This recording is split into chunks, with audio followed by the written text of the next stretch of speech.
Court to jail real chase ದುನಿಯಾ ವಿಶೇಷ ಕಾರ್ಯಕ್ರಮಕ್ಕೆ ಮತ್ತೊಮ್ಮೆ ಸ್ವಾಗತ ವೀಕ್ಷಕರೇ. ನಿಜವಾಗಿಯೂ ಎಷ್ಟೆಲ್ಲ ಹರಸಾಹಸ ಪಡ್ತಾರೆ. ನಾವಿಲ್ಲಿ ಕೂತು ಆರಾಮಾಗಿ ಹೇಳ್ತೀವಿ ಇಂತಿಂಥ ಜಾಗದಲ್ಲಿ ಇಂತಿಂಥದ್ದು ನಡೀತಾ ಇದೆ, ಆದರೆ ನಮ್ಮ ಸಿಬ್ಬಂದಿ, ನಮ್ಮ ರಿಪೋರ್ಟರ್, ಕ್ಯಾಮ್ರಾಮನ್ ಹಾಗೆ ನಮ್ಮ ಡ್ರೈವರ್ಗಳು ಏನೆಲ್ಲ ಹರಸಾಹಸ ಪಡ್ತಾರೆ ಒಂದು ವಿಷಯವನ್ನು ನಮ್ಮ ಮುಂದೆ ತರೋದಕ್ಕೆ. ಇದ್ರ ಬಗ್ಗೆ ನಾವು ಈಗಾಗಲೇ ಮಾತಾಡಿದ್ದೀವಿ. ಹಾಗೆ ನಿನ್ನೆ ಒಂದು ಎಕ್ಸ್ಕ್ಲೂಸಿವ್ ದೃಶ್ಯ ನೋಡಿದ್ರಿ ನೀವು. ಆ ದೃಶ್ಯಕ್ಕೆ ಯಾರು ಕಾರಣ ಇದ್ದಾರೋ ಅವ್ರು ನಮ್ಮ ಜೊತೆ ಇದ್ದಾರೆ. ಸೊ ಮಂಜು ಅವ್ರನ್ನ ನೀವು ಈಗಾಗಲೇ ಮಾತಾಡ್ಸಿದ್ದಾರೆ. ಆ ಜೊತೆಗೆ ಪ್ರಕಾಶ್ ಕ್ಯಾಮ್ರಾಮನ್ ನಮ್ಮ ಜೊತೆ ಇದ್ದಾರೆ. ಪ್ರಕಾಶ್ ಅವರೇ, ಕಾರ್ಯಕ್ರಮಕ್ಕೆ ಸ್ವಾಗತ.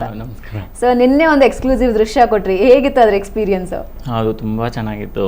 ಮಂಜು ಅವ್ರು ನನ್ನ ಎತ್ಕೊಂಡ್ಬಿಟ್ಟಿದ್ರು. ಮಂಜು ಅಲ್ಲಿ OB ವ್ಯಾನ್ ಇತ್ತಲ್ಲ, OB ವ್ಯಾನ್ ಪ್ಲಸ್ ಆಮೇಲೆ ಅಲ್ಲಿ ಒಂದು ಬ್ಯಾರಿಯೇಟರ್ ಅಂತ ಇದಂತ ಪೊಲೀಸ್ ಅವರು ಅವಾಯ್ಡ್ ಮಾಡಿರ್ತಾರಲ್ಲ, ಗೇಟ್ ಬ್ಯಾರಿಕೇಟರ್. ಆಲ್ಮೋಸ್ಟ್ ಅದೊಂದು ಸಿಕ್ಸ್ ಫೀಟ್ ಇತ್ತು. ಅದು 6 ಫೀಟ್ನಿಂದ ನಾನಿರೋದೇ 5.7 ಇದ್ದೀನಿ. ಅವಾಗ ತಗೊಳ್ಳೋದಕ್ಕೆ ತುಂಬ ಕಷ್ಟ. ಮೋರ್ ದೆನ್ 50 ಫೀಟ್ ಇದೆ ಅದು, ಜೈಲ್ ಎಂಟ್ರೆನ್ಸ್ಗೂ ನಮಗೂ. ಆವಾಗ ಇವರು ನಾನು ಎತ್ಕೊಂಡ್ಬಿಡ್ತೀನಿ ನಿಮ್ಮನ್ನು, ನೀವು ಶೂಟ್ ಮಾಡಿ ಅಂತ. ಅದು ಇಬ್ಬರು ಎತ್ಕೊಂಡ್ರು.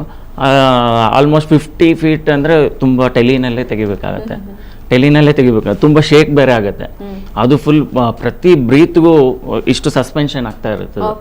ಆ ಸಸ್ಪೆನ್ಷನ್ ಅವಾಯ್ಡ್ ಮಾಡ್ಬೇಕು. ನಾನು ಬ್ರೀತ್ ಕಟ್ಲೇಬೇಕು. ನಾನು ಆ ಬ್ರೀತ್ ಕಟ್ಕೊಂಡೆ ವಿಜುವಲ್ ತಗೋಬೇಕು. ನಾನು ಆ ಬ್ರೀತ್ ಯಡಿಯೂರಪ್ಪ ಬಂದ್ರೆ ಸಾಕಪ್ಪ ಅಂತ ನಾವು ವೆಯ್ಟ್ ಮಾಡ್ತಾ ಇದ್ದೆ. ಸಡನ್ ಆಗಿ ಮೂವ್ ಆದ್ರು. ನಂಗೆ ಖುಷಿ ಆಯ್ತು, ಹಬ್ಬ ನಂಗೆ ವಿಜುವಲ್ ಸಿಕ್ತು ಅಂತ. ಇವರು ಮಂಜು ಅವರು ಹೇಳ್ತಾ ಇದ್ರು, ಸಿಕ್ತಾ ಅಂತ. ಸಿಕ್ತು, ಒಳ್ಳೆ ಕ್ಲಿಯರ್ ಆಗಿ ವಿಜುವಲ್ ಸಿಕ್ತು ಅಂತ. ಮಂಜು ಹೆಂಗಿತ್ತು ನಿಮ್ಮ ಮೇಲೂ ಕ್ಯಾಮ್ರಾಮನ್ ನಿಲ್ಲಿಸ್ಕೊಂಡು ವಿಜುವಲ್ ತಗೊಳ್ಳೋದಕ್ಕೆ ಅನ್ಕೊಂಡಾಗ? ಇಲ್ಲ, ನನಗೆ ಏನಂದ್ರೆ ಅವರು ಒಂದ್ 2-3 ಚಾನಲ್ ಅವರು ಕಾಂಪೌಂಡ್ ಮೇಲೆ ಕೂತಿದ್ರು.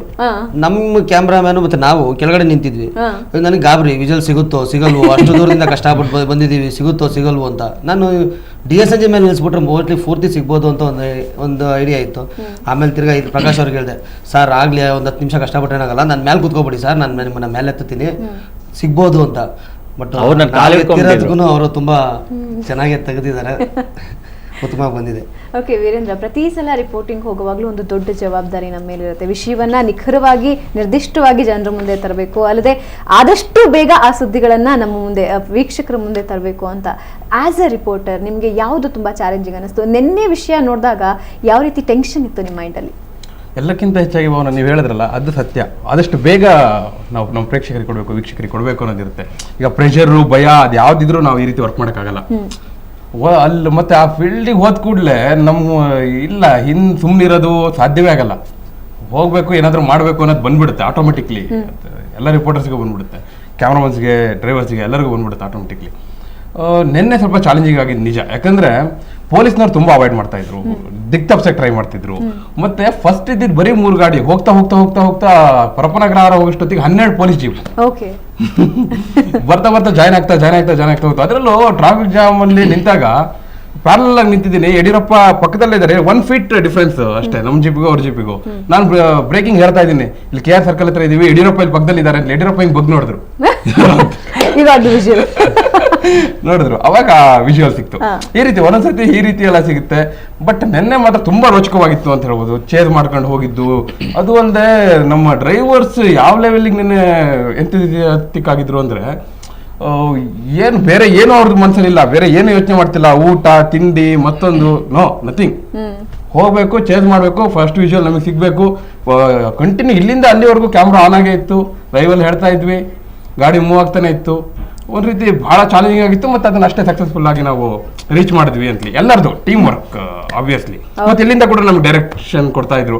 ಇನ್ಪುಟ್ ಅಲ್ಲಿ ಶೋಭಾ, ವಿನೋದ್ ಅವರೆಲ್ಲರೂ ಡೈರೆಕ್ಷನ್ ಕೊಡ್ತಾ ಇದ್ರು. ಫ್ಯಾಂಟಾಸ್ಟಿಕ್. ಆಸಮ್. ಸೊ ವೀಕ್ಷಕರೇ, ಈಗಾಗಲೇ ನಾವು ಬರೀ ದೃಶ್ಯನ ನೋಡಿದ್ವಿ, ಆದ್ರೆ ಆ ಚೇಸಿಂಗ್ ಟೈಮಲ್ಲಿ ನಮ್ಮ ರಿಪೋರ್ಟರ್ ಮನಸ್ಥಿತಿ ಹೇಗಿರುತ್ತೆ, ನಮ್ಮ ಕ್ಯಾಮ್ರಾಮನ್ ಮನಸ್ಥಿತಿ ಹೇಗಿರುತ್ತೆ, ನಮ್ಮ ಡ್ರೈವರ್ಗಳು ಆ ಟೈಮಲ್ಲಿ ಏನ್ ಮಾತಾಡ್ತಿರ್ತಾರೆ, ಬನ್ನಿ ಅದರ ಒಂದು ಝಲಕ್ ನೋಡ್ಕೊಂಡ್ ಬರೋಣ.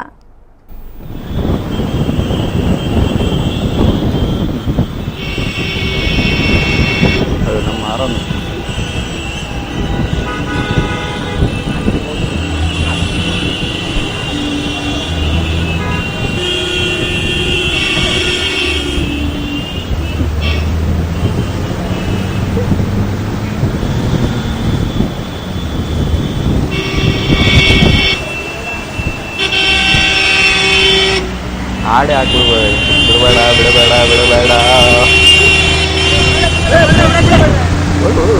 ಅದು ನಮ್ಮ ಬಸವರಾಜು ನಮ್ಮನ್ನ ಮುಂದಕ್ಕೆ ಬಿಟ್ಟಿದ್ದು ಹೋಗಿ ಎಲ್ಲಿ ಗಾಡಿ ಆಗ್ತಾನೆ ಸ್ವಲ್ಪ ಸ್ಲೋ ಆಗೋಯ್ತು. ಸಾಕಲ್ಲೇನು ಯಡಿಯೂರಪ್ಪ ಅವರು ಏನು ಕಾಣ್ತಿರ್ಲಿಲ್ಲ, ನಮ್ಗೆ ಅಲ್ಲೇ ಸಿಕ್ಕಿತ್ತು. ಯಾವಾಗಲೂ ಅಡ್ಡ ಇಲ್ಲ ಇಲ್ಲ ಅವ್ರ ಗಾಡಿ ಅದು, ನಮ್ಮ ಗಾಡಿ ಇದರಲ್ಲೂ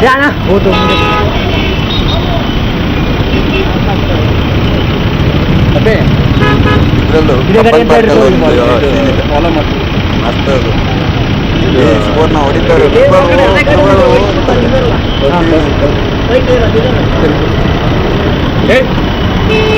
ಅವನು ಕರೆಕ್ಟಾಗಿ ಅವನು ಹಿಂದ್ಗಡೆ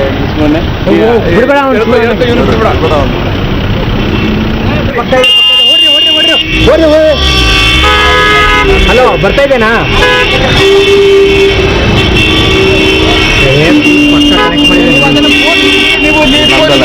ವಿಡಿಯೋ ಬರ್ತಿಲ್ಲ, ಬಂದು ಹೋಗ್ತಂತೆ ಕುಲ್ಕಣಿ.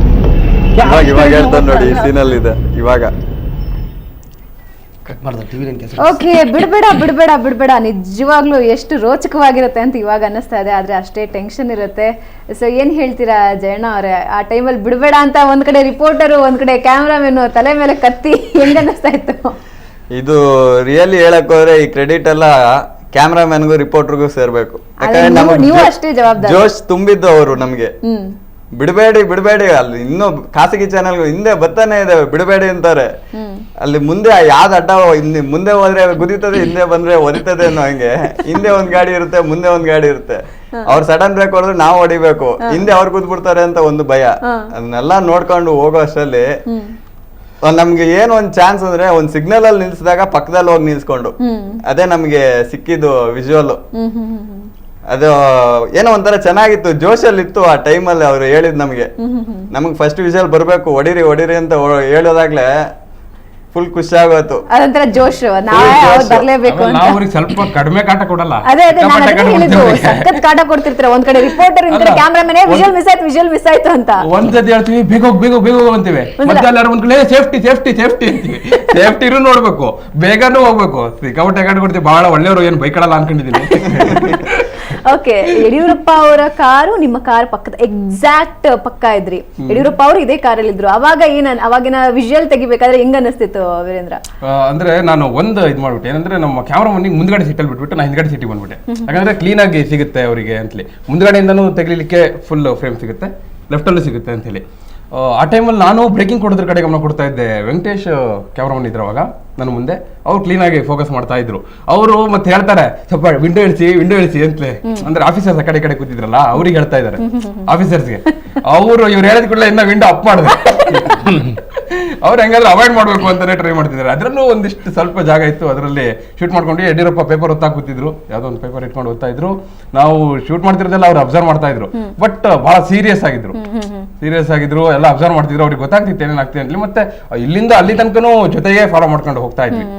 ಆಫೀಸರ್ಸ್ಗೆ ಅವರಿಗೆ ಕಾಟ, ಅಯ್ಯೋ ಯಾಕಪ್ಪ ಇವ್ರು ಬೆನ್ನಿಗೆ ಬಿಡ್ತಿದ್ದಾರೆ ನಮ್ಗೆ ಅಂತ ಹೇಳಿ ಅವರಿಗೆ ಅವರು ಬೇಕಂತ ಇರ್ತಾರೆ. ಇನ್ನೊಂದು ಜೋಶ್ ತುಂಬಿದ್ದು ಪೊಲೀಸರು ಅಂತ ಹೇಳ್ಬೋದು. ಪೊಲೀಸರು ವ್ಯಾನ್ ಪಕ್ಕ ಇದ್ದಾಗ ಏನ್ ಹೇಳಿದಾಗ ಮೈಕಲ್ ಅನೌನ್ಸ್ ಮಾಡ್ತಿದ್ರು, ಸುವರ್ಣದವ್ರು ಎರಡು ಗಾಡಿ ಇದೆ, ಒಂದ್ ಗಾಡಿ ಆದ್ರೂ ಓಕೆ, ಎರಡು ಗಾಡಿ ಏನಕ್ಕೆ, ಒಂದ್ ಗಾಡಿ ಏನಾದ್ರು ಅವಾಯ್ಡ್ ಮಾಡ್ರಿ, ಸುವರ್ಣದವ್ರು ಯಾರೇ ರಿಪೋರ್ಟ್ ಅವಾಯ್ಡ್ ಮಾಡ್ರಿ. ಬರೀ ಅದೇ ಪರಪ್ಪನಗರ ಬೊಮ್ಮನಹಳ್ಳಿ ಸರ್ಕಲ್ ಇಂದ ಮುಂದಕ್ಕೆ ಪರಪ್ಪನಗರ ಸೇರೋ ತನಕನು 4 5 ಸತಿ ಹೇಳಿದ್ರು. ನಾವು ವೀರೇಂದ್ರ ಅವ್ರು ಫೋನ್ ಮಾಡಿದ್ರು, ಕೋರ್ಮಂಗ್ಲ ಹತ್ರ ಬರ್ತಾ ಇದೀವಿ, ಬೊಮ್ಮನಹಳ್ಳಿ ಹತ್ರ ರೆಡಿ ಆಗಿರು ಅಂತ. ನಾವು ಬೊಮ್ಮನಹಳ್ಳಿ ಹತ್ರ ಬ್ಯಾಕ್ ಪ್ಯಾಕ್ ಆನ್ ಮಾಡ್ಕೊಂಡಿದ್ವಿ. ತಕ್ಷಣ ಜಾಯ್ನ್ ಆದ್ವಿ. ಬೊಲೆರೋ ಗಾಡಿಲಿತ್ತು ನಮ್ದು. ಅಂದ್ರೆ ಓಮಿನಿಯಲ್ಲಿ 120 ಮ್ಯಾಕ್ಸಿಮಮ್ ಸ್ಪೀಡ್ ರೇಂಜು. ಬೊಲೆರೋ 200 ಹತ್ರ ಇರುತ್ತೆ. 120 ರೀಚ್ ಆಗ್ಬಿಟ್ವಿ. ಬೊಮ್ಮನಹಳ್ಳಿ ಕ್ರಾಸ್ ಆಗ್ತಿದಂಗೆ 120 ರೀಚ್ ಆದ್ವಿ. ಆಗ ಪೊಲೀಸ್ ಅವರು, ಈ ಸುವರ್ಣದ ಎರಡು ಗಾಡಿ ಬರ್ತಿದೆ, ಒಂದ್ ಗಾಡಿ ಅವಾಯ್ಡ್ ಮಾಡ್ರಿ, ಒಂದ್ ಗಾಡಿನಾರು ಸೈಡಿಗೆ ತಗೊಳ್ರಿ, ಒಂದ್ ಗಾಡಿನಾರು ಸೈಡಿಗೆ ಅನೌನ್ಸ್ ಮಾಡ್ತೇನೆ ಇದ್ರು. ಆಮೇಲಿಂದ ನಮ್ಮ ವೀರೇಂದ್ರ ಅವರು ಅಷ್ಟೇ, ಯಾವ್ದು ಬೇರೆ ಗಾಡಿ ಯಾವ್ದು ಬಿಡ್ಬೇಡ, ಬೇರೆ ಯಾವ್ದು ಗಾಡಿ ಬಿಡ್ಬೇಡ. ಸಖತ್ ಜೋಶ್ ಇತ್ತು. ಅಲ್ಲ ನಿಜವಾಗ್ಲೂ ಅದೊಂಥರ ತುಂಬಾನೇ ಇಂಟ್ರೆಸ್ಟಿಂಗ್. ಅಂದ್ರೆ ತುಂಬಾ ಮೀಡಿಯಾಗಳು, ನ್ಯಾಷನಲ್ ಚಾನೆಲ್ಸ್ ಸಮೇತ ಅಲ್ಲಿ ಬಂದಿದ್ವು. ಅಂತಹದ್ರಲ್ಲಿ ಹೋಗಿ ಗಾಡಿನ ಓವರ್ಟೇಕ್ ಮಾಡ್ಕೊಂಡು ನಾವು ಮುಂದೆ ಹೋಗ್ಬೇಕು ಅಂದ್ರೆ ತುಂಬಾನೇ ದೊಡ್ಡ ಹರಸಾಹಸ. ಸೊ ವೀಕ್ಷಕರೇ, ಇದ್ರ ಬಗ್ಗೆ ನಾವು ಮಾತಾಡ್ತಾನೆ ಇದ್ದೀವಿ. ರಿಯಲ್ ಚೇಸ್ ಮಾಡಿದ್ದಾರೆ ನಮ್ಮ ರಿಪೋರ್ಟರ್ ಆಗಿರ್ಲಿ, ಕ್ಯಾಮ್ರಾಮನ್ ಆಗಿರ್ಲಿ. ಆದ್ರೂ ಡ್ರೈವರ್ಗಳ ಜವಾಬ್ದಾರಿ ಅಂತೂ ತುಂಬಾ ದೊಡ್ಡದಿತ್ತು. ಫ್ರಾಕ್ಷನ್ ಆಫ್ ಸೆಕೆಂಡ್ ಅಲ್ಲಿ ಕಾರ್ ಮಾಯ ಆಗೋ ಚಾನ್ಸಸ್ ಇತ್ತು. ಆದ್ರೆ ಆ ಅವಕಾಶನ ಯಾರಿಗೂ ಬಿಟ್ಕೊಡ್ಲಿಲ್ಲ. ಸೊ ಆದ್ರೆ ಇನ್ನೊಂದು ಝಲಕ್ ನೋಡ್ಕೊಂಡ್ ಬನ್ನಿ.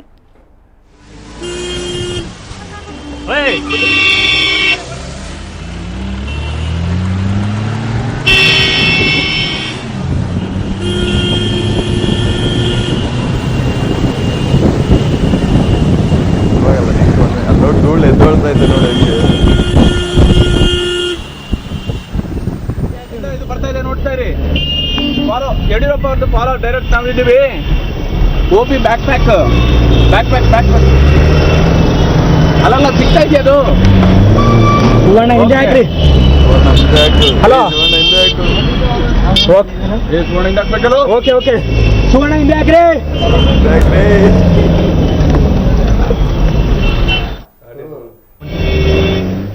ಓಕೆ, ಸುವರ್ಣ ಹಿಂದೆ ಹಾಕ್ರಿ, ಆದ್ರೆ ಸುವರ್ಣ ಹಿಂದೆ ಬೀಳಲಿಲ್ಲ.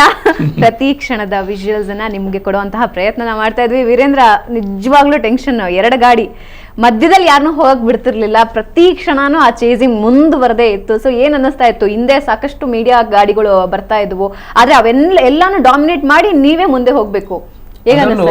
ಬಹಳ ಸ್ಪೀಡಾಗಿ ಹೋಗ್ತಾ ಇದ್ವಿ. ಮಧ್ಯದಲ್ಲಿ ಒಂದ್ 2 ಸಿಗ್ನಲ್ ಕ್ರಾಸ್ ಆದ್ಕೊಳ್ಳೆ ಪೊಲೀಸ್ನವ್ರಿಗೆ ಮೋಸ್ಟ್ಲಿ ಇನ್ಫಾರ್ಮೇಶನ್ ಹೋಗಿದೆ ಅನ್ಸುತ್ತೆ. 2 ಕಡೆ ಅಡ್ಡ ಹಾಕ್ಬಿಟ್ರು. ಒಂದು ಅಡ್ಡ ನಿಂತ್ಬಿಟ್ರು ಗಾಡಿಗೆ. ಏನ್ ಮಾಡ್ತೀರಾ? ಆಮೇಲೆ ಅವ್ರಿಗೆ ರಿಕ್ವೆಸ್ಟ್ ಮಾಡ್ಕೊಂಡು ಇಲ್ಲ ತುಂಬಾ ಅರ್ಜೆಂಟ್ ಇದೆ, ಎಲ್ಲ ಹೋಗಿದ್ದಾರೆ ಮುಂದೆ ಅಂತಲಿ ಬೆನ್ನತ್ಕೊಂಡು ಹೋದ್ವಿ. ಆ ಟೈಮಲ್ಲ ಇವರಿಗೆಲ್ಲ ಬಹಳ ಕಷ್ಟ ಆಯ್ತು, ಯಾಕಂದ್ರೆ ಬಂದ್ ಅಡ್ಡ ನಿಂತು ಬಿಟ್ಟಿದ್ದಾರೆ, ಬಹಳ ಸ್ಪೀಡಾಗಿ ಹೋಗ್ಬೇಕಾಗಿದೆ. ನಮ್ಮ ಹಿಂದೆ ಎಲ್ಲ ಗಾಡಿ ಇದೆ, ಅದೊಂದು ನಮಗೆ ಧೈರ್ಯ. ಎಲ್ಲ ಗಾಡಿ ಇತ್ತು, ಬಿಟ್ಟು ಬೇರೆ ಯಾರು ಹೋಗಲ್ಲ ಅನ್ನೋದು ಧೈರ್ಯ. ಆ ಎಕ್ಸ್ಪೀರಿಯನ್ಸ್ ಅವ್ರು ಚೆನ್ನಾಗಿ ಹೇಳ್ತಾರೆ. ಆಲ್ಮೋಸ್ಟ್ ಅಲ್ಲಿ ಪಕ್ಕದಲ್ಲಿದ್ದ ಪಬ್ಲಿಕ್ ಹೆಲ್ಪ್ ಮಾಡಿದ್ರು. ಅವ್ರು ಪೊಲೀಸ್ನವ್ರಿಗೂ ಅವಾಜ್ ಹಾಕಿದ್ರು. ಪಬ್ಲಿಕ್ ಬಿಡ್ರಿ, ಯಾಕ್ರಿ ಹಿಡಿತಾ ಇದೀರಾ ಮೀಡಿಯಾ ಗಾಡಿಗಳನ್ನ, ತೋರ್ಸ್ಲಿ ಬಿಡ್ರಿ ಅಂತ ಅವಾಜ್ ಹಾಕಿದ್ರು ಅವರು.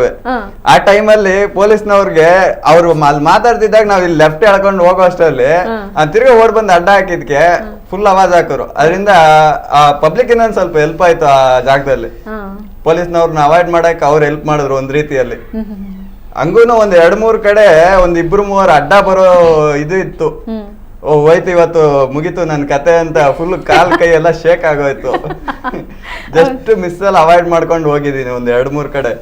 ಅದು ಭಯಂಕರ ರೋಮಾಂಚಕವಾಗಿತ್ತು ಆ ಜಾಗಗಳಲ್ಲೆಲ್ಲ. ಹಂಗೆ ಮನ್ಸಲ್ಲಿ ಏನೋ ಒಂಥರ ಇನ್ನ ಮರೆಯಲ್ಲ ಇದು ನಿನ್ ಲೈಫಲ್ಲಿ, ಅಷ್ಟ್ ಚೆನ್ನಾಗಿತ್ತು. ಓಕೆ, ಲೋಕೇಶ್ ಅವರೇ, ಒಂದ್ ಕಡೆ ಡ್ರೈವರ್ ಗಾಡಿ ಓಡಿಸ್ತಾ ಇದಾರೆ, ಬಾಗಲ್ ತೆಗಿಯೋದಾ ವಿಜುವಲ್ ತೆಗಿಯೋದಾ, ಇವೆರಡು ಇತ್ತು. ಹೆಂಗ್ ಅನಿಸ್ತಾ ಇದು? ಒಂಚೂರು ಭಯನೇ ಆಗ್ಲಿಲ್ವಾ ನಿಮ್ಗೆ? ಏನೋ ಆಗ್ಬೋದು, ಯಾಕಂದ್ರೆ ನಾರ್ಮಲ್ ಸ್ಪೀಡ್ ಅಲ್ಲಿ ಇರ್ಲಿಲ್ಲ ಆ ಗಾಡಿ, ತುಂಬಾ ಹೈ ಸ್ಪೀಡ್ ಅಲ್ಲಿ ಇತ್ತು, ಚೇಸ್ ಮಾಡ್ತಾ ಇತ್ತು. ಅಂತಹದ್ರಲ್ಲಿ ಬಾಗಲ್ ತೆಗೆದು ವಿಜುವಲ್ ತೆಗಿಯೋದು ಅಂದ್ರೆ ನಿಜವಾಗ್ಲೂ ಎದೆ ನಡಗಿಸುತ್ತೆ. ಅದೇ ಈಗ ಅನಿಸ್ತಾ ಇದೆ, ಈಗ ಭಯ ಆಗ್ತಾ ಇದೆ. ಅವಾಗ ಅದು ಏನು ಅನಿಸ್ಲಿಲ್ಲ ನಮಗೆ. ಇನ್ನೊಂದು ಏನು ಅಂದ್ರೆ ಕ್ಯಾಮ್ರಾ ಕೈ ಬಂದ್ಬಿಟ್ರೆ ಏನೋ ಒಂದು ಉತ್ಸಾಹ ಬಂದ್ಬಿಡುತ್ತೆ. ಅದು ನಮಗೆ ಸ್ವಲ್ಪ ಹೆಚ್ಚಾಗಿ ಇಷ್ಟಪಟ್ಟು ಮಾಡಿದ್ರಿಂದ ಸ್ವಲ್ಪ ನಮ್ಗೆ. ಓಕೆ, ಸೊ ವೀಕ್ಷಕರು, ಇವ್ರ ಜೊತೆ ಇನ್ನಷ್ಟು ಮಾತಾಡ್ತೀವಿ, ಇನ್ನಷ್ಟು ಎಕ್ಸ್ಪೀರಿಯನ್ಸ್ ಅನ್ನ ನಿಮ್ಗೆ ತಿಳಿಸೋ ಪ್ರಯತ್ನ ನಾವು ಮಾಡ್ತೀವಿ. ಅದಕ್ಕೂ ಮುಂಚೆ ಈ ಚೇಸಿಂಗ್ ದೃಶ್ಯವನ್ನ ಇನ್ನೊಂದ್ಸಲ ನೋಡ್ಬಿಟ್ಟು ಒಂದು ಬ್ರೇಕ್ ತಗೊಳ್ಳಿ.